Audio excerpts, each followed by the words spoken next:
sont pour nous le reflet d'une injustice flagrante, pathétique, inique.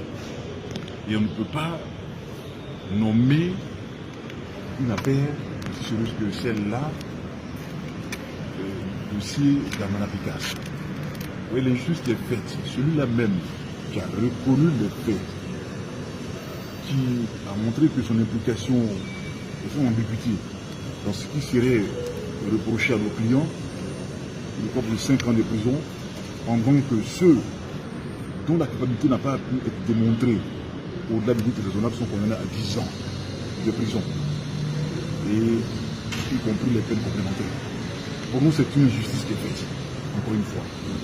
Et comme disait La Fontaine, dans Les animaux malades de la peste, que vous soyez riche ou pauvre, il appartiendra au jugement de cour de vous rendre blanc ou noir. Ce qui se passe là. 10 ans ferme. Non, c'est 10 ans de prison, mais nous avons la possibilité de faire appel, afin de remettre les parties où elles se trouvaient auparavant, afin que la cour d'appel puisse statuer. Donc nous allons rester ces droits-là qui appartiennent à nos clients. Est-ce qu'ils y vont? Non, puisqu'il n'y a pas de mandat de dépôt, ça n'a pas été discerné. Ce qui veut dire que nous allons faire appel, ma consoeur qui est là peut le confirmer. On a dit à nos clients de le dire, où il faut, et nous allons faire cela, afin que cela remette les parties où elles se trouvaient auparavant. Donc à partir de là, de demain, voire lundi, nous allons y atteler, afin de faire appel de ces décisions-là, qui pour nous sont vraiment uniques et injustes. Voilà. Quand on fait appel. La team, vous venez d'écouter ces paroles de l'avocat de Damana Adja Picasse. Et pas que lui, car Damana Adja Picasse a été condamné. Mais Kouwa Justin aussi a été condamné. Ikpo Lagui a été condamné. Et voici donc la déclaration sur la condamnation par la justice ivoirienne de 3 cadres du PPACI. Cette déclaration a été faite par le secrétaire général, le député Tchédé Jean Gervais. Ce mercredi 12 février 2025, 3 cadres du parti du PPACI, M. Damana Adja Picasse, deuxième vice-président du conseil stratégique et politique, M.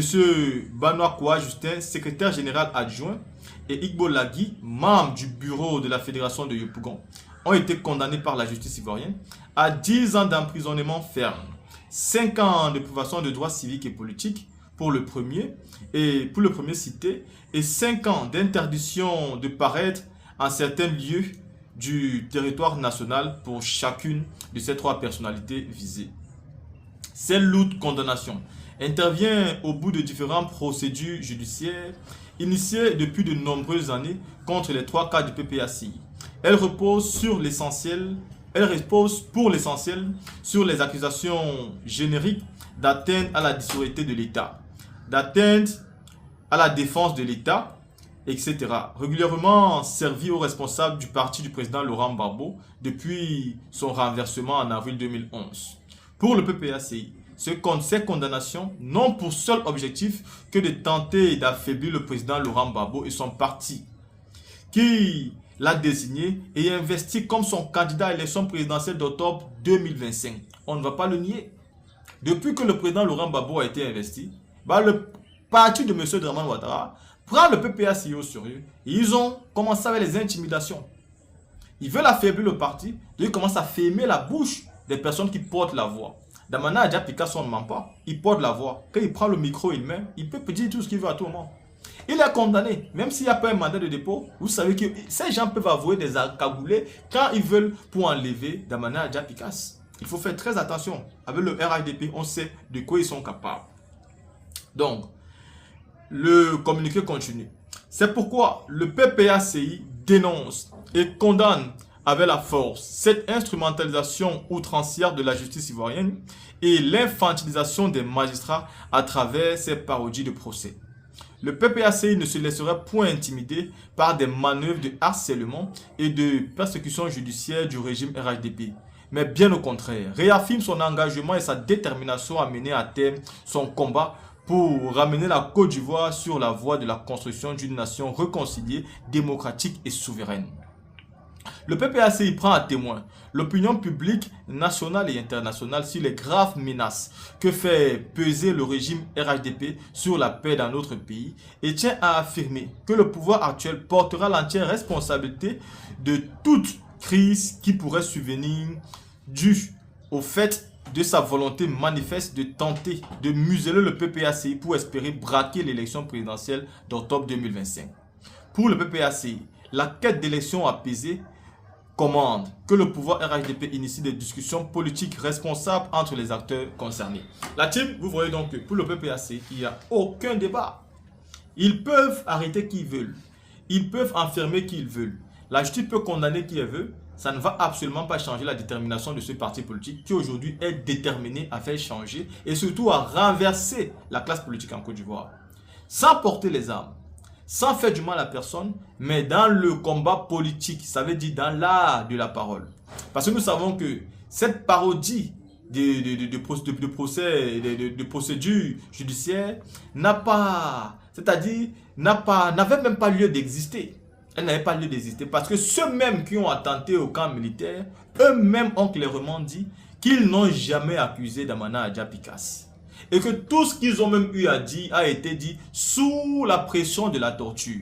Vous ne pouvez pas torturer une personne, l'obliger à dire ce que vous voulez entendre et faire passer cela comme une vérité. Pourtant, lui-même le conseiller dit au procureur, dit au juge en face que tout ce que j'ai dit, je l'ai dit sous coup de la torture. Donc ça ne peut pas être considéré.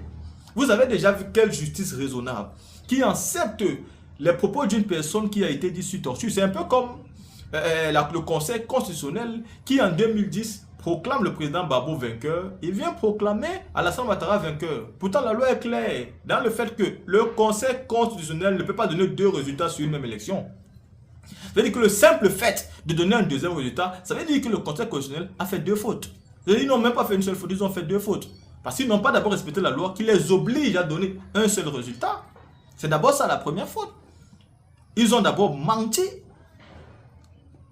Ils ont donc violé la loi. Et la deuxième faute, c'est le fait même de dire qu'Alassane Ouattara a gagné après avoir dit que Babo a gagné. C'est deux fautes aussi facilement et aussi simples qui pouvaient être évitées si la loi était respectée. Donc, le Conseil constitutionnel qui vient se dédire après, est-ce que ce Conseil constitutionnel peut être crédible? Non. Après, dans deux résultats, si le camp d'en face, qui est même le camp au pouvoir, vous dit, ok, pour établir tout à la norme, recomptons les voix, et que c'est l'opposition qui refuse de recompter les voix, mais on sait donc qui a triché. Parce que les bourrages des urnes ont été catastrophiques. Il y a des endroits où on a bourré plus de 500 000 voix, plus de 100 000 voix. Donc en faisant un recomptage, tout devait être remis à plat. Et on devait voir qui a triché les élections ou pas. Donc ceux qui me disent que pendant les élections, Damana Adja Picasse avait fait un désordre, et que c'est à cause de ce désordre qu'aujourd'hui il est condamné, j'ai envie de vous dire que même si c'est le cas, M. Alassane Ouattara a demandé aux exilés de rentrer. Il a amnistié tout le monde et il a dit que tout va recommencer à zéro. Donc il ne peut pas utiliser une quelconque raison pour condamner les cadres du PPACI. De toutes les façons, le communiqué, je vous l'ai lu, donc vous savez ce que le PPACI pense, il se torche avec ce communiqué et honnêtement, le combat va continuer et en 2025, Ouattara va quitter les affaires.